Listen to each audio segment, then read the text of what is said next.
5159তম শ্রী শ্রী গীতা জয়ন্তী উপলক্ষে মধ্যমগ্রাম দোলতলায় মেঠোপাড়ায় ইস্কনের ভক্তবৃন্দের পরিচালনায় গীতা জয়ন্তী উৎসবের আয়োজন করা হয় মহা ধুমধামভাবে। ভজন কীর্তন অধিবাস সহ সুচারু র্যালির মাধ্যমে প্রায় 10 বছর ধরে এই উৎসবের আয়োজন করে চলে আসছে বলে জানান ভক্ত প্রণয় পাল। প্রায় 3000 ভক্ত এই ধর্মীয় অনুষ্ঠানে যোগদান করেন।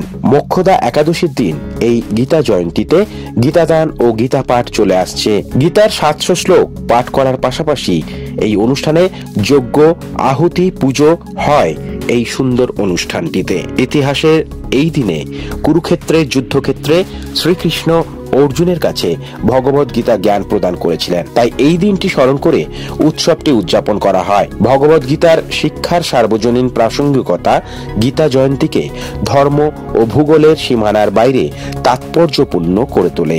মানব প্রকৃতি, মনোবিজ্ঞান এবং সুখ এবং পরিপূর্ণতার সাধনা সম্পর্কে এর অন্তর্দৃষ্টি বিভিন্ন সংস্কৃতি এবং যুগের মানুষের সাথে অনুরণিত হয়। সেই সবকে মাথায় রেখে ভক্ত প্রণয় পাল জানান, শ্রীকৃষ্ণকে যেন সকলে সর্বদা স্মরণ করে, তিনি জগতের রক্ষাকর্তা। অনুষ্ঠিত এই গীতা জয়ন্তীতে সাধারণ ভক্তদের কাছে বেশ সাড়া ফেলেছে, তাই এতে অংশগ্রহণ করা ভক্তদের ভিড় দেখলেই বোঝা যায়।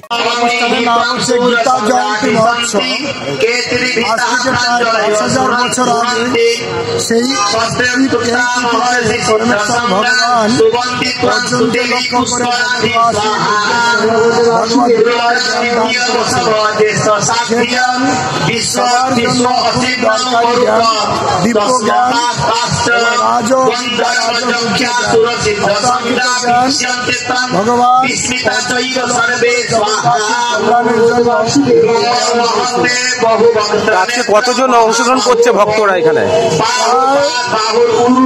5000 ভক্ত এখানে আছে। আপনার নাম ডেজিগনেশনটা মনে হয়? আমার নাম হচ্ছে পদ্মনেত্র দাস, আমি ছিলাম মায়াপুর ডাইরেক্টর।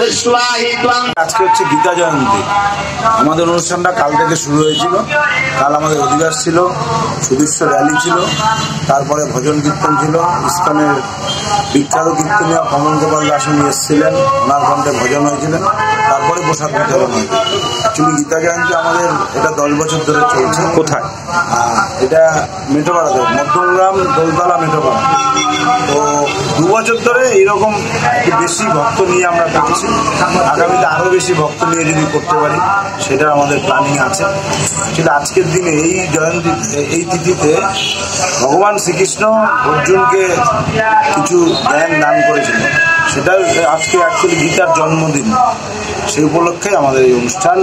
গীতার 700 শ্লোক, এখানে 700 শ্লোকই পাঠ হবে এবং তার 700 শ্লোকের এক একটা শ্লোকের পরে এখানে যজ্ঞে আহুতি হচ্ছে। বিভিন্ন ইস্কনের বিভিন্ন ভক্তরা, ব্রহ্মচারীরা আছেন এবং আমাদের মধ্যমগ্রাম, বারাসাত, নর্থ 24 পরগনা বিভিন্ন জায়গা থেকে বিভিন্ন ভক্তরা এসছেন।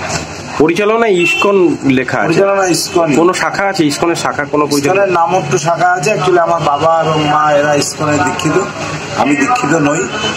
বাবা এটা করতেন, বাবা এখন একটু অসুস্থ আছেন, ওনার অনুষ্ঠানটাই এগিয়ে নিয়ে যাওয়ার চেষ্টা। কতজন ভক্ত আজকে অনুষ্ঠানে অংশগ্রহণ করছে? 3000-এর উপরে। 3000। এটা 10 বছর ধরেই চলছে? 10 বছর ধরে। আগে এত ছিল না, কম ছিল, 2 বছর ধরে। আর পুরী থেকে কি কেউ এসছে? কোনো পুরী থেকে, উড়িষ্যা থেকে এসছেন একজন হেমহরি বাবু, যিনি মেন পূজারী ছিল, হেমহরি দাস। সাধারণ মানুষকে গীতা জয়ন্তী উপলক্ষে কি বার্তা দেবেন? সাধারণ মানুষকে এটাই বলবো, যে যে ধর্মে আছেন সেই ধর্ম পালন করুন। যারা সনাতন ধর্ম বা হিন্দু ধর্মাবলম্বী আছেন তারা ভগবান শ্রীকৃষ্ণ সম্বন্ধে জানুন।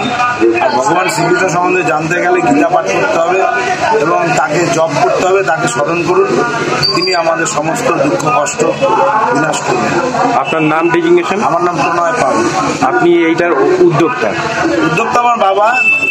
আমরা ওই পরিবারের, আমাদের পরিবার সবাই মিলেই করি। কুমার মনোজিতের রিপোর্ট, মধ্যমগ্রাম, উত্তর 24 পরগনা।